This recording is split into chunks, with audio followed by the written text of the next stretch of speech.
Hello students, civil engineering fourth semester, mechanical engineering fourth semester and electrical engineering fourth semester. Energy conservation का ये 21वां lecture है। आज का हमारा क्वेश्चन है, परहैप्स ये यूनिट 9 का होना चाहिए। ये यूनिट 9 है, एनर्जी ऑडिट, है ना। एनर्जी ऑडिट आखिरी है आपका, जो मुझे पढ़ाना था। तो एनर्जी ऑडिट का ये क्वेश्चन आप ये मान के चलिए कि क्वेश्चन पेपर में ये क्वेश्चन नंबर 5 या 6 पे आएगा और इसे आना है। आपने अगर ये एक क्वेश्चन तैयार कर लिया तो ये मान के चलिए कि आपने 10 में से 6-7 नंबर अटेम्प्ट कर लिया है। 6-7 तो मिल ही जाएगा आपको, इसलिए इसे मोस्ट इम्पॉर्टेंट लगा के और ध्यान से सुनिए, ये क्वेश्चन ज़रूर आएगा। बिकॉज एनर्जी ऑडिट का यही एक क्वेश्चन बनता ही है और एनर्जी ऑडिट से एक क्वेश्चन यही आना है कि ऊर्जा लेखा परीक्षा यानी एनर्जी ऑडिट से आप क्या समझते हैं, या ऊर्जा लेखा परीक्षा पर प्रकाश डालिए, ऊर्जा लेखा परीक्षा के बारे में बताइए, ऊर्जा लेखा की व्याख्या करिए। कुल मिला के एनर्जी ऑडिट के इर्द गिर्द क्वेश्चन है ये, और इस यूनिट से यही एक क्वेश्चन है जो कि आता है। एनर्जी ऑडिट से आप क्या समझते हैं, एनर्जी ऑडिट किसे कहते हैं। ठीक है, तो ये इंपॉर्टेंट क्वेश्चन है, इस पर इंपॉर्टेंट लगाइए और इसे प्रिपेयर भी कर लीजिएगा आप लोग, क्योंकि ये 5वां या 6ठा क्वेश्चन होना चाहिए क्वेश्चन पेपर में। मेरा एक्सपीरियंस यही कह रहा है। एनीवे, तो इसका आंसर देखिए,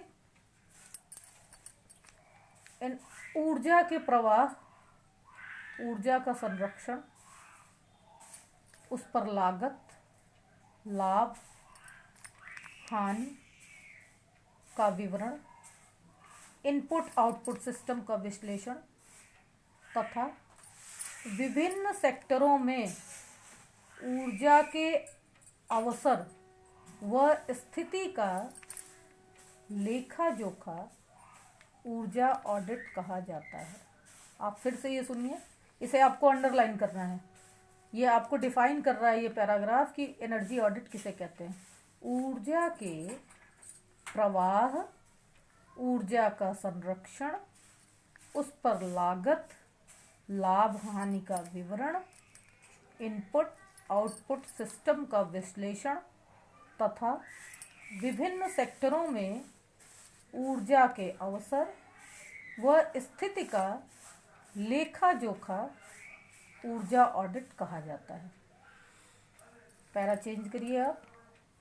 ऊर्जा लेखा का प्राथमिक सिद्धांत है ऊर्जा की खपत को कम करना, किंतु मानव के स्वास्थ्य तथा सुविधाओं का पूरा ध्यान रखते हुए ऊर्जा मूल्य को घटाने का प्रयास करना। ऊर्जा लेखा 2 स्तर से होती है। घरेलू ऊर्जा लेखा, पहली घरेलू ऊर्जा लेखा, दूसरी औद्योगिक ऊर्जा लेखा। घरेलू ऊर्जा लेखा में किसी रिहायशी भवन की न्यूनतम, अधिकतम खपत, कनेक्शन भार, पावर पॉइंट रिकॉर्ड रखा जाता है। एनआर बिल की दशा में, एनआर बिल मतलब होता है नॉट रीडिंग बिल, यानी जब आपका बिल पढ़ा नहीं जा रहा हो, मीटर रीडर खराब हो, मीटर आपका खराब हो। एनआर बिल की दशा में या मीटर खराब होने पर अधिकतम खपत को आधार बनाकर बिलिंग की जाती है।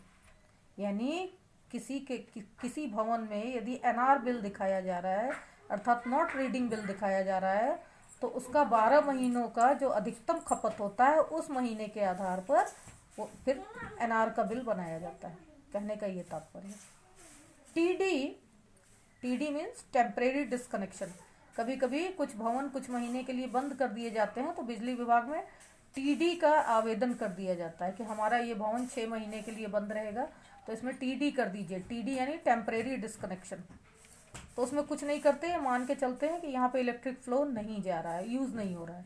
टीडी टेम्परेरी डिस्कनेक्शन की स्थिति में कनेक्शन भार क्षमता के आधार पर निर्धारित शुल्क लिया जाता है। यानी किसी किसी आवासीय भवन में यदि कोई सपोज दैट मकान मालिक 1 साल के लिए विदेश चला जाता है, तो वो 1 साल बिजली विभाग को क्यों बिल देगा? तो वो टीडी का आवेदन कर देता है। जब टीडी यानी टेम्परेरी डिस्कनेक्शन का आवेदन करेगा, तो यदि 2 किलोवाट का कनेक्शन है तो आज की डेट में लगभग 160 रुपये महीने उसका बिल आएगा।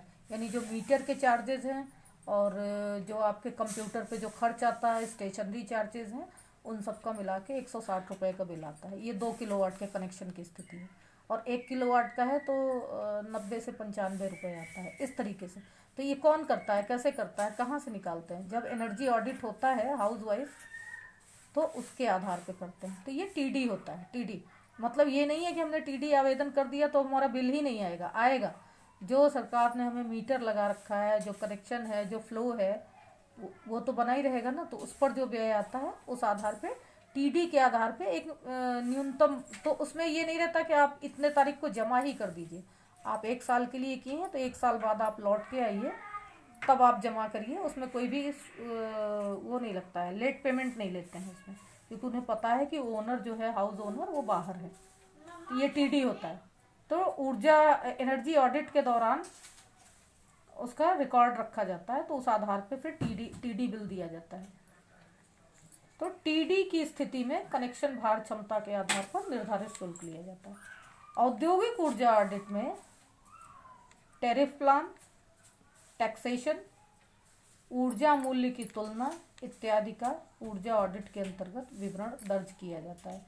यानी जो इंडस्ट्रियल एरिया में जो बिजली दी जाती है, वो क्योंकि बड़े उपभोक्ता होते हैं, तो जैसे आप मोबाइल में बड़ा बैलेंस डलाते हैं तो टैरिफ मिलता है, ऐसे ही उद्योग धंधा जो लोग करते हैं, जो बड़े खरीदार हैं बिजली के, उन्हें टैरिफ प्लान भी मिलता है और उनकी बिजली का मूल्य अलग होता है। घरेलू बिजली से उनकी बिजली थोड़ा सा महंगी होती है, लेकिन टैरिफ के अंतर्गत वो सस्ती पड़ जाती है। और उसमें टैक्सेशन के नियम लागू होते हैं और बहुत सारी चीज़ें होती हैं। तो वही चीज़, तो वो एनर्जी ऑडिट के का जो एनालिसिस होता है, उस आधार पर वो तय किया जाता है। तो ये क्वेश्चन बहुत इंपॉर्टेंट है और आप प्लीज़ इसे अच्छे से नोट कर लीजिए और नोट करके इसे याद कर लीजिए। इसे एग्ज़ाम में आना है, क्वेश्चन नंबर 5 या 6 होगा ये एग्ज़ाम में। Thank you.